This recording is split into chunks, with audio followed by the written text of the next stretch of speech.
O preço da curiosidade. Eles me veem em capas de revista. Um sorriso treinado, um corpo bem cuidado, um produto.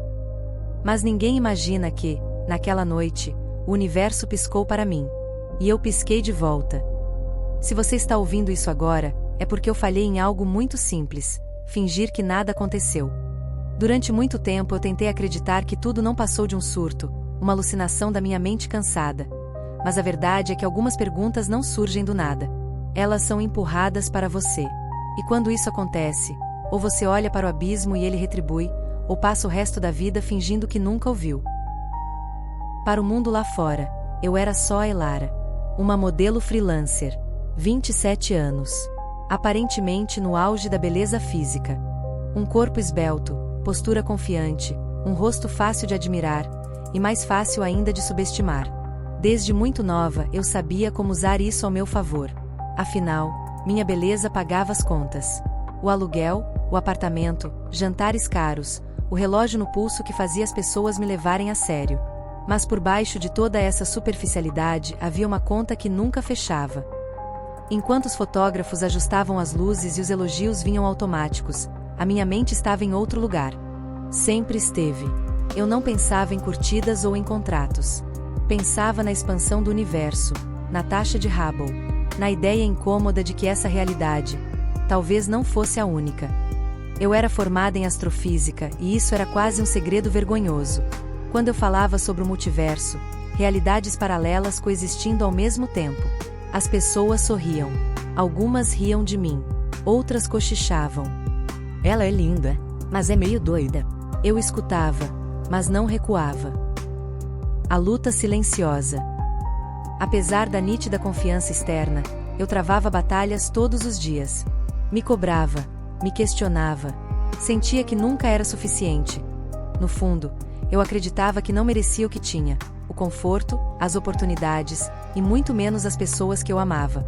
Era como se eu estivesse sempre em dívida com a própria existência. E talvez por isso, eu estivesse tão disposta a pagar qualquer preço por uma resposta. A noite que mudou tudo. Aquela noite parecia ser uma quarta-feira comum. Comum até demais para ser ignorada. Era 11 horas da noite e um silêncio absoluto pairava sobre mim.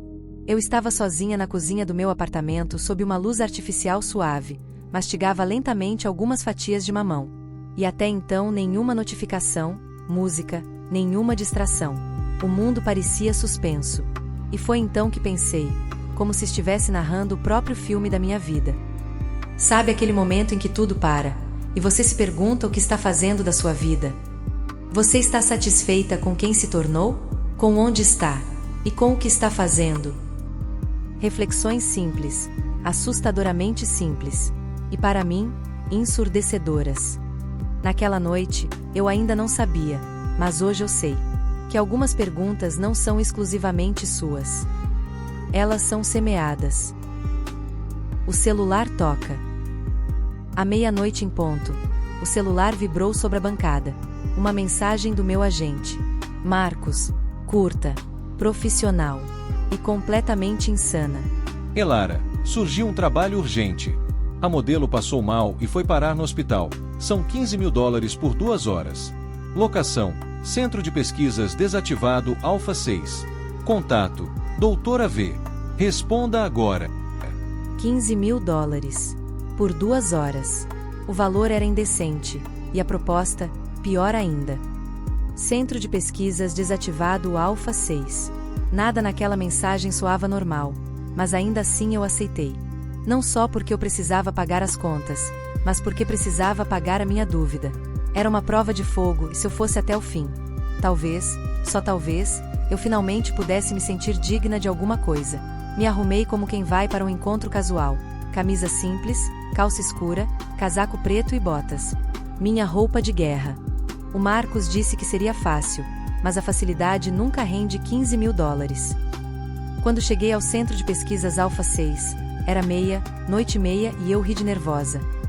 O nome deveria soar futurista, mas falhou miseravelmente, o lugar estava aos pedaços. Cerca de arame farpado enferrujado, paredes descascadas com cheiro de mofo e abandono. Parecia que ninguém pisava ali há pelo menos 10 anos. Quando eu entrei, notei que os corredores eram frios, o teto vazava em vários pontos, a iluminação era quase inexistente.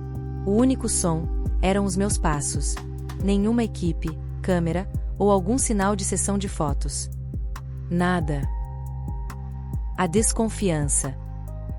Por volta de 00:45, a chuva começou a cair com força. Eu quase fiquei encharcada se não fosse o guarda-chuva que eu carregava para todo lado. Procurei por alguém e não achei ninguém. Foi quando pensei que tinha visto um rato passando no canto da parede. Gritei de susto. E então... o portal. Bem atrás de mim, no centro da sala, surgiu uma luz branca.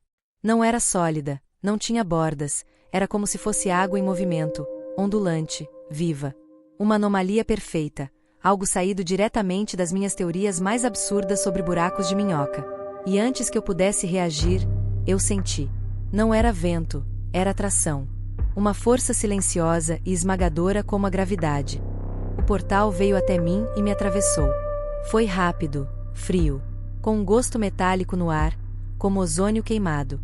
E naquele instante, eu, a modelo que se achava indigna do próprio conforto, provei que merecia o abismo. O outro lado. Ao sair dele, eu senti o chão duro sob as minhas botas. Mas o ar era denso, pesado. Olhei para cima.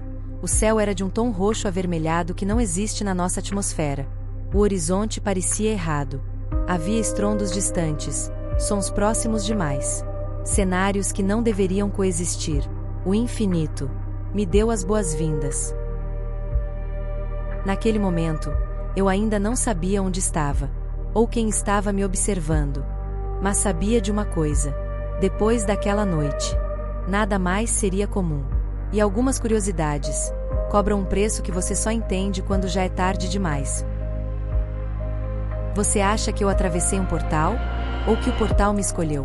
No próximo episódio, eu vou aprender a primeira regra da sobrevivência em um lugar onde a humanidade não é o topo da cadeia. Se inscreva para não perder, dê o like, pois a história está só começando.